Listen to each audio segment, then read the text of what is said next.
Chers auditeurs, je vous souhaite la bienvenue à votre rendez-vous musical Appassionato sur Radio Judaïka 90.2 FM, que vous pouvez également suivre en streaming sur notre site radiojudaïka.be.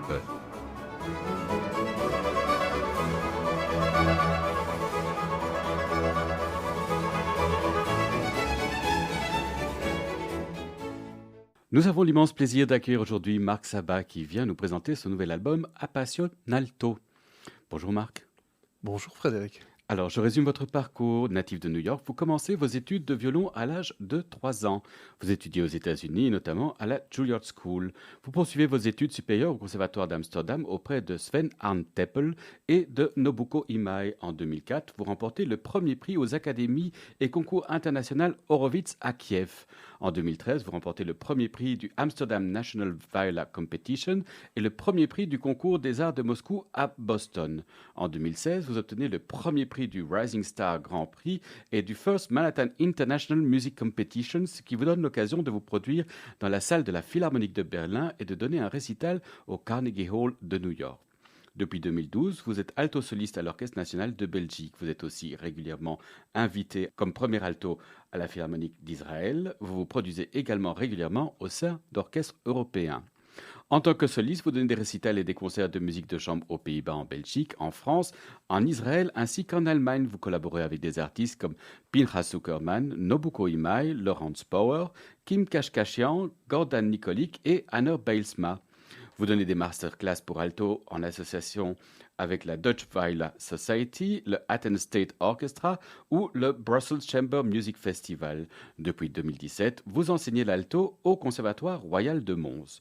Je vous propose de débuter notre entretien en vous écoutant dans le 4e mouvement Langsam mit melancholischem Ausdruck des Marschenbilder opus 113 de Robert Schumann. Notre invité, Marc Sabat, est à l'alto, Eliane Reyes au piano.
Le quatrième mouvement, Langsam mit melancholischem Ausdruck des Marschenbilder, opus 113 de Robert Schumann. Notre invité, Marc Sabat, était à l'alto.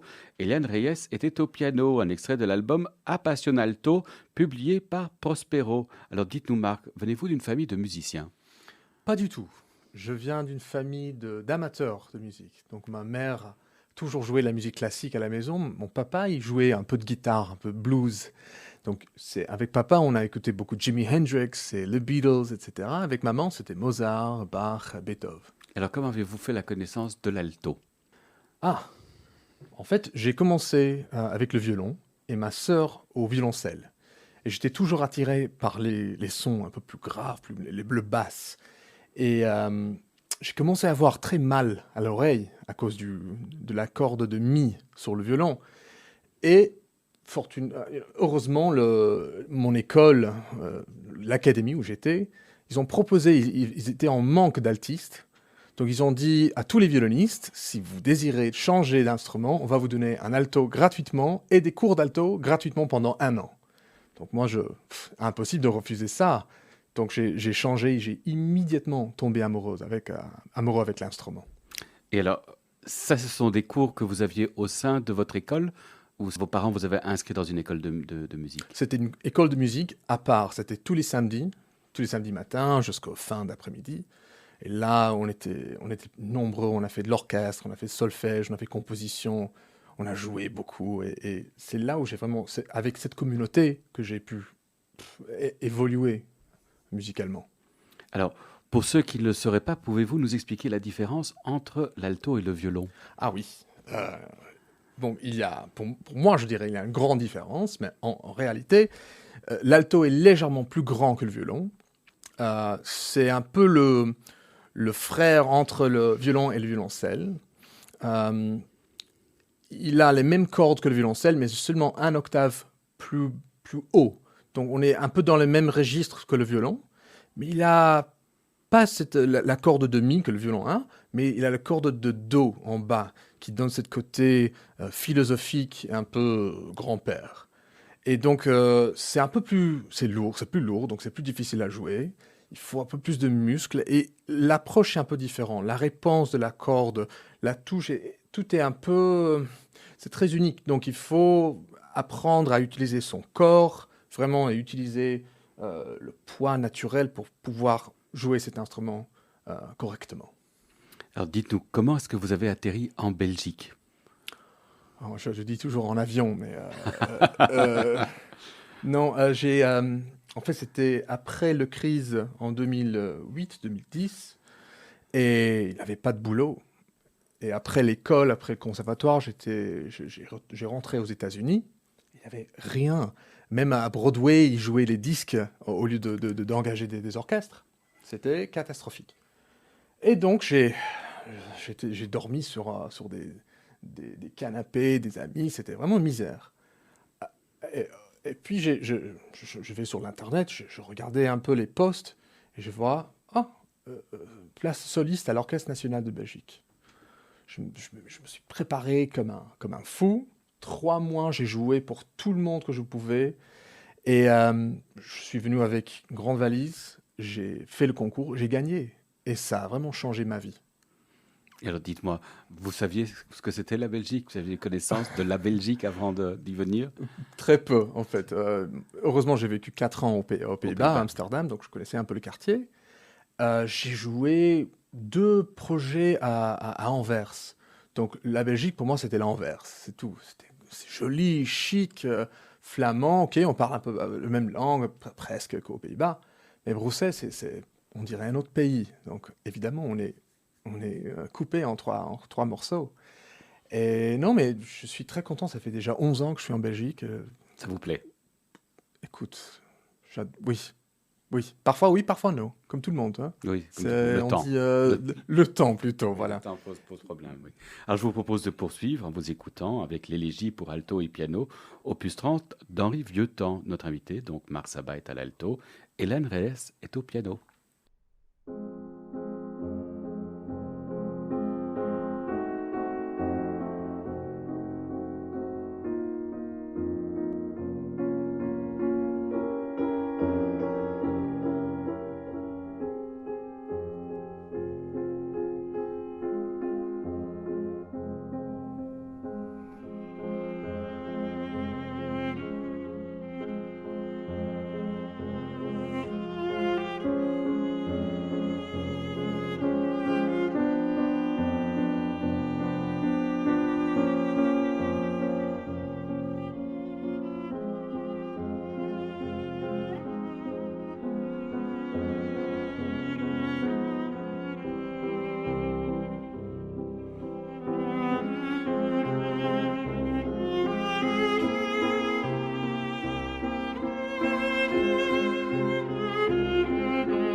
régie pour alto et piano opus 30 d'Henri Vieuxtemps. Notre invité Marc Sabat était à l'alto et Liane Reyes était au piano. Alors, parmi les rencontres importantes de votre vie, Marc, on trouve le violoniste Ivry Gitlis. Comment l'avez-vous rencontré? Oh. On s'est rencontrés pour la première fois au festival de Verbier en Suisse. Et j'ai eu l'honneur en fait de jouer pour lui en masterclass. Et il m'aimait bien. Je sais pas, j'ai eu cette petite touche de gitan, je sais pas, dans mon jeu. J'ai joué en fait, je me rappelle, j'ai joué Habanera, le Habanera de Ravel. C'est une pièce séductive, donc il était immédiatement enchanté. Et donc il m'a choisi de jouer en quatuor avec lui, au quintet. Et depuis lors, on a toujours un bon contact. Puis, fast forward, 12 ans, 10 ans, il est venu, non, moins, 8 ans, il est venu donner des masterclass à Mons, au conservatoire, où j'enseigne. Et à ce moment-là, j'ai joué un concerto de Leo Smith, un compositeur juif de Pays-Bas, malheureusement gazé par les nazis. Et il était là, il était présent à ce concerto. Et après le concerto, il était confortable dans sa chaise, il bougeait pas. C'était vraiment le dernier à partir. Tout le monde venait autour de lui. C'est le gourou. Et il m'a pris par la main et il m'a dit, Marc, on dirait que tu es le Paganini d'alto. Oh, ça, et c'est moi, un compliment. Quel compliment. Je m'attendais pas du tout à ça. Et malheureusement, il y a, je pense, 2 ans plus tard, il est mort. Donc, Vous connaissiez Ivry Gitlis dans votre jeunesse? C'était un artiste que vous écoutiez? pas vraiment. Pas vraiment. Je me souviens, la première fois que je l'ai écouté, c'était un enregistrement sur YouTube. Et c'était la sonate pour violoncelle de Bartók, de Béla Bartók. Et là, j'étais époustouflé. Et je me suis dit, il faut que je découvre cet artiste un peu plus profondément. Donc j'ai fait tout le recherche possible, j'ai écouté tout ce que je pouvais écouter. Je peux pas dire que j'aime tout. Je peux pas dire que évidemment, chaque artiste est très unique, c'est particulier, on a nos propres interprétations, etc. Mais quel artiste? Oui, lui, il était vraiment totalement unique, hein. Totalement. Oui. Totalement. Dites-nous, en général, quels étaient les héros musicaux de votre jeunesse? Héros musicaux de Jimi Hendrix. Jimi Hendrix, donc c'était pas du classique, C'est pas du classique. mais quand même un virtuose. Exactement, oui. Un virtuose, un spirituel. euh, il faisait que de l'expérimentation et il avait cette calme sur scène que j'adorais. C'était une sorte de tendre, comment on dit, tendre et aussi sauvage en même temps. Et là, ça m'a attiré aussi la musique, la qualité, la profondeur, tout m'a beaucoup impressionné. Évidemment, j'étais guitariste aussi. Je voulais jouer les guitares électriques. Je joue d'ailleurs toujours, grâce à mon papa. Oui, Jimi Hendrix. Alors, depuis 2017, vous êtes professeur au Conservatoire de Mons. Quel est le message principal que vous essayez de transmettre à vos étudiants? Bonne question. C'était le violoncelliste baroque Honor Bylsma qui m'a dit que enseigner, c'est une profession très égoïste. Parce que souvent, le prof apprend plus que l'élève. Et chaque fois que je donne cours, je réalise, je me rends compte, je dois aussi faire ça dans mon propre jeu. Et donc, j'aimerais qu'ils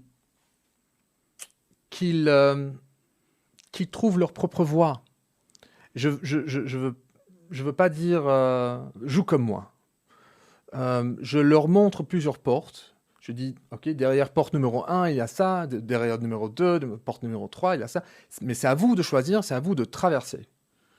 Donc, je veux leur donner cette confiance en eux-mêmes. En fait, je joue le rôle d'un psychologue. Évidemment, je leur donne des conseils techniques, des conseils musicaux, mais c'est vraiment de leur donner confiance en eux-mêmes.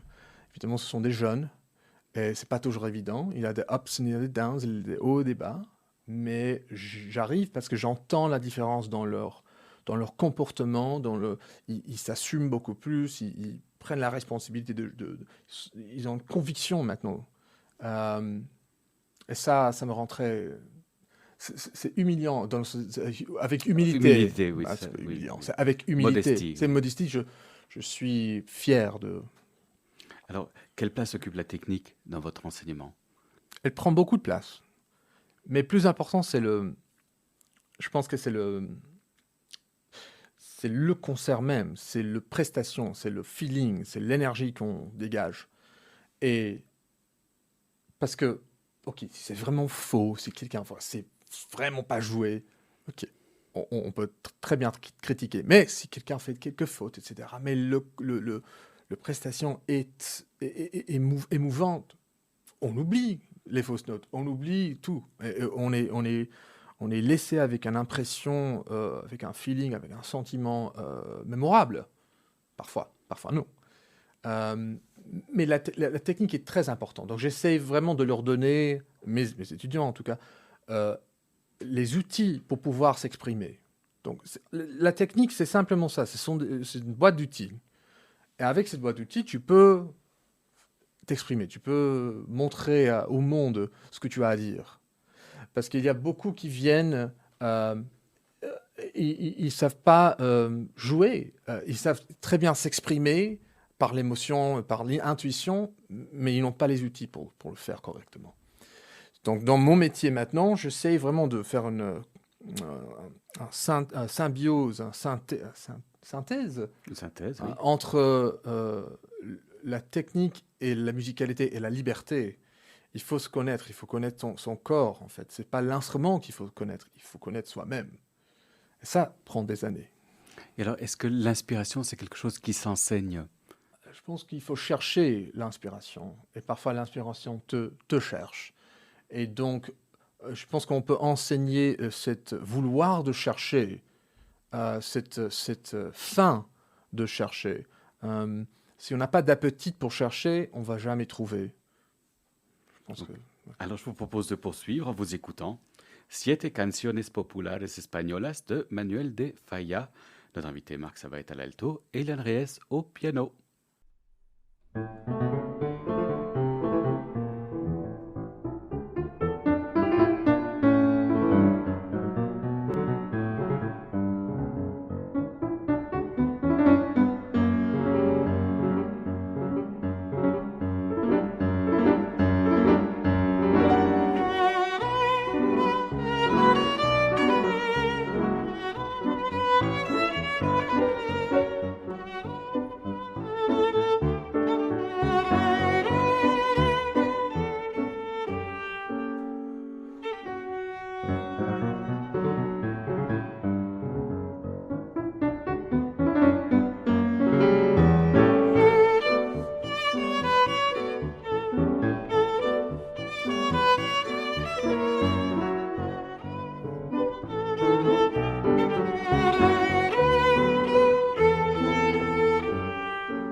Vous êtes sur Radio Judaïka et vous écoutez Appassionato, votre rendez-vous musical. Siete canciones populares españolas de Manuel de Falla. Notre invité, Marc Sabat, était à l'alto, Eliane Reyes était au piano. Il s'agit d'un arrangement réalisé par notre invité. Alors dites-nous, Marc, comment avez-vous fait la connaissance d'Eliane Reyes? Eliane et moi sont rencontrés il y a, moi je dirais 7 ans. Par hasard, quelqu'un voulait m'introduire à une pianiste pour éventuellement voir si c'est un bon match. Et on a joué une fois ensemble, et c'était parfait. C'était vraiment, on a eu une complicité euh, euh, parfaite. Et les détails de notre première rencontre, je me souviens plus, mais en tout cas, on a eu vraiment une carrière fructive. Fructive, c'est bien ça? Fructueuse. Fructueuse, merci. Et depuis combien de temps vous collaborez avec elle? Je pense depuis 2016. 2016, donc oui, presque 8 ans, je dirais, mais on continue toujours. Parfois, comme chaque duo, comme chaque couple, comme tous les amis, il y a des hauts, des bas, il y a des périodes d'absence, il y a des périodes de travail intense. En ce moment-là, on vient terminer cette disque, et donc on cherche d'autres projets, on cherche d'autres inspirations. Mais si le moment où on décide de rejouer et de faire un concert, et on a des concerts à planifier dans le futur, ça va être comme comment on dit, comme un gant que tu as trouvé. C'est exactement la même taille, c'est le même feeling, c'est confortable, c'est commode, c'est connu, c'est confortable. Et il y a une confiance, j'imagine, commune quand vous jouez. Puis vous dites c'est confortable, donc ça veut dire que vous savez anticiper ce qu'elle va faire et elle de même. Et justement, et aussi de travailler ensemble, c'est tellement naturel. On travaille très peu en fait, parce que tout est non dit, tout est déjà, je dirais, inné presque. On discute très peu. Souvent en répétition avec d'autres musiciens, il faut parler de ça, et les coups d'archet, le son, les profils de ça. Non, avec Eliane, il y a une complicité naturelle. Alors Marc, vous venez nous présenter votre nouvel album, Appassionalto. Comment avez-vous conçu son programme? Je voulais montrer le côté vocal et le côté lyrique de l'alto, pas trop dans les rythmes, pas trop dans la musique contemporaine. Je voulais montrer quelque chose, le côté philosophique aussi. Et on dit passion, on est passionné pour quelque chose. C'est pas forcément le passion est aussi c'est comme une petite flamme en toi qui peut s'exploser à n'importe quel moment, mais aussi c'est très intime, ou parfois c'est très public comme passion. Et je trouve dans ma vie personnelle, aussi ma vie publique, j'essaie de montrer toute cette facette de la vie. Le côté intime, un peu timide, et le côté plus extroverti.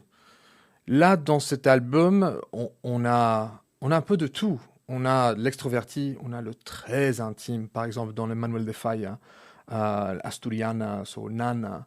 Ce sont des berceuses. Aussi, Langsam mit melancholischem Ausdruck, qu'on vient d'écouter, de Schumann.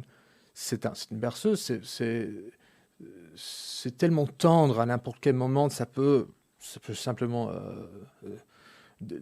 comment on dit, désintégrer Désintégrer, oui. à n'importe quel moment. Évidemment, le Henri Vuitton, c'est très musclé, les bridges aussi, très musclés, mais il y a toujours cette dialogue entre le musclé et l'intime et l'intérieur. Et c'est un peu une réflexion de ma vie personnelle aussi, j'espère, de chacun entre nous. Marc, nous avons comme tradition d'offrir à notre invité le choix de partager avec nos auditeurs un morceau qui lui plaît. Qu'aimeriez-vous nous faire entendre? J'aimerais faire entendre un morceau d'un chanteur grec que j'adore. Il s'appelle Stratos Dionysiou. Et c'est un chanteur des années 60-70 qui a eu beaucoup, beaucoup de succès en Grèce. Et mon père, quand il a visité la Grèce pour la première fois dans les années 70, il a vu Stratos Dionysiou chanter dans un club, un nightclub. Il m'a dit que les gens, je ne sais pas si vous connaissez les cultures grecques, mais ils cassent des assiettes par terre, ils les jettent. Et là, il m'a dit, ils cassaient les assiettes, ils cassaient les chaises, les tables. Ils étaient tellement passionnés, justement, par cet musicien, par sa musique. Voilà, c'était c'était la joie totale. Il avait vu les larmes aux yeux, mais aussi un sourire. C'était tous les émotions ensemble, combinées.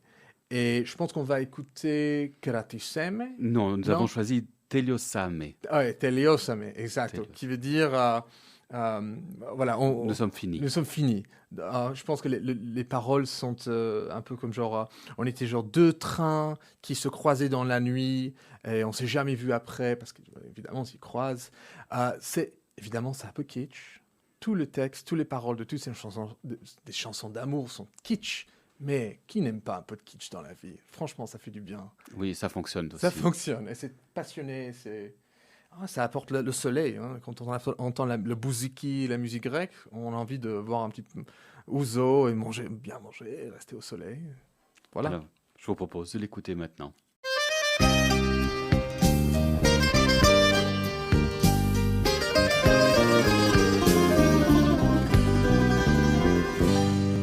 Σαν 2 τρένα πανταμώσαν ένα βράδυ και χαθήκανε ξανά μες στο σκοτάδι για άλλους δρόμους χωρίστα. Τόσο λίγη κι η αγάπη δική μας, ένα τέλος πριν αρχίσει η ζωή μας και ένα δάκρυ στη μάτια. Τελειώσαμε και μείναμε μονάχοι, όλα κι αν τα δώσαμε. Για μια νύχτα ήταν μόνο η αγάπη και έτσι τελειώσαμε. Τελειώσαμε και μείναμε μονάχοι, όλα κι αν τα δώσαμε. Για μια νύχτα ήταν μόνο η αγάπη και έτσι τελειώσαμε.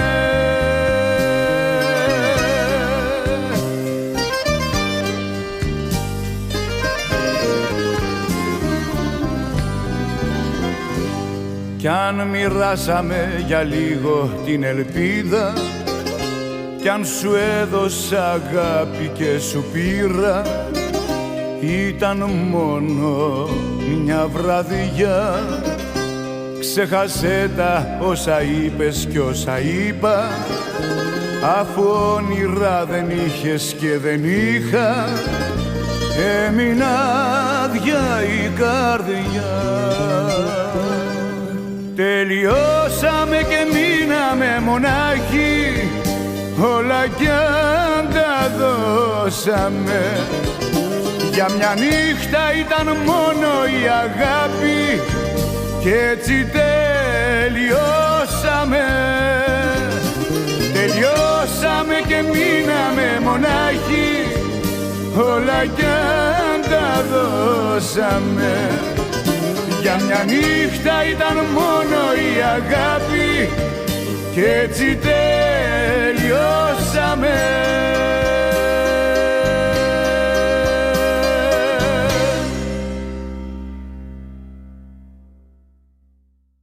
Nous venons d'écouter Teliosame, nous sommes finis, de Stratos Dionysiou. Votre émission de musique classique Appassionato touche ainsi à sa fin. Merci beaucoup Marc d'avoir accepté notre invitation. Merci beaucoup pour l'invitation. Merci à Paul Fromm d'avoir assuré la technique de cette émission. N'oubliez pas qu'Appassionato est diffusé sur les ondes et le site de Radio Judaïka les lundis à 13h, les jeudis à 14h et les dimanches à 9h. Merci chers auditeurs de nous avoir écoutés. À la semaine prochaine. D'ici là, portez-vous bien.